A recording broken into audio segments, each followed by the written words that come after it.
আসসালামু আলাইকুম প্রিয় ভর্তি যোদ্ধারা, তোমরা যারা মেডিকেলে ভর্তি পরীক্ষা দিবা তোমাদের নিয়ে আজকের ভিডিওতে কথা বলবো।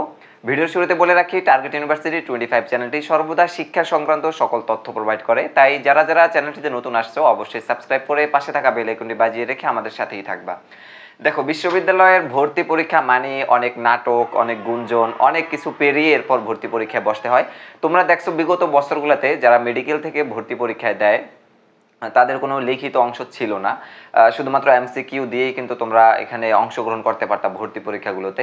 কিন্তু এই বছর এই পরীক্ষার কয়েকদিন আগে, এই যে গত এক সপ্তাহ হলো, যে এক সপ্তাহ আগে তোমাদেরকে নোটিশ দিয়েছে যে এবছর সারা দেশে যে পাবলিক যে মেডিকেল কলেজ, মেডিকেল বিশ্ববিদ্যালয়গুলো রয়েছে বা মেডিকেল কলেজ বিশ্ববিদ্যালয়, এগুলাতে তারা হচ্ছে লিখিত অংশের জন্য 25 মার্ক কাট করে রাখবে, যে 25 মার্কে লিখিত পরীক্ষা দিতে হবে, মানে এমসিকিউ থেকে কমিয়ে নিয়ে ওখানে বাড়াবে। তো এই যে একটা লিখিত অংশ, এটা কিন্তু একজন স্টুডেন্টের মানসিকভাবে ভেঙে পড়ার অন্যতম কারণ। তো অবশেষে আমরা সে বিষয়ে কথা বলেছিলাম, বিভিন্ন জায়গায় পোস্ট করেছি যে অবশ্যই তোমাদের যদি যাচাই বাছাই করার একটা প্রক্রিয়া হিসেবে তারা লিখিত পরীক্ষাকে ধরে নেয়, তাহলে আমরা তাদেরকে বলেছিলাম যে অবশ্যই এটা 1 বছর আগে অন্তত শিক্ষার্থীকে জানান বা অন্তত 6 মাস আগে জানান। কেননা একটা মেন্টালি প্রিপারেশনের বিষয় আছে এখানে। ধরো তোমাকে যারা ঢাবিতে ভর্তি পরীক্ষা দিবে, ঢাকা বিশ্ববিদ্যালয়ে যে স্টুডেন্টটা ভর্তি পরীক্ষা দিবে, সে কি করে আগে থেকেই সেভাবে নিজেকে প্রস্তুত রাখে যে আমাকে এমসিকিউতেও অংশগ্রহণ করতে হবে এবং রিটেনে পরীক্ষা দিতে হবে।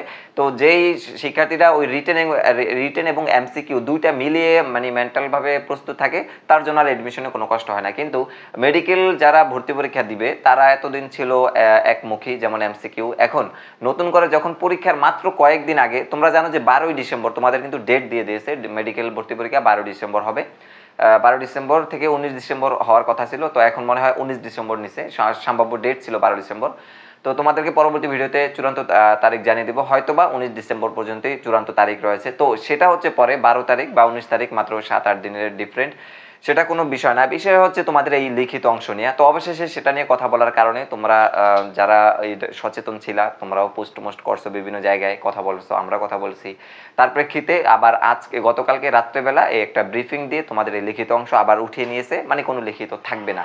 তো অবশ্যই শিক্ষার্থীরা, এটা তোমাদের জন্য একটা সুখবর। তোমাদের যেভাবে তোমরা প্রস্তুতি নিচ্ছ এটাকে এগিয়ে নিয়ে যাও, কোনো লিখিত অংশের জন্য প্যারা খেতে হবে না তোমাদের, শুধুমাত্র এমসিকিউ। আর তোমাদের জন্য অনেক অনেক শুভকামনা রেখে এখনকার মতো এখানে বিদায় নিচ্ছি। দেখা হবে পরবর্তী ভিডিওতে।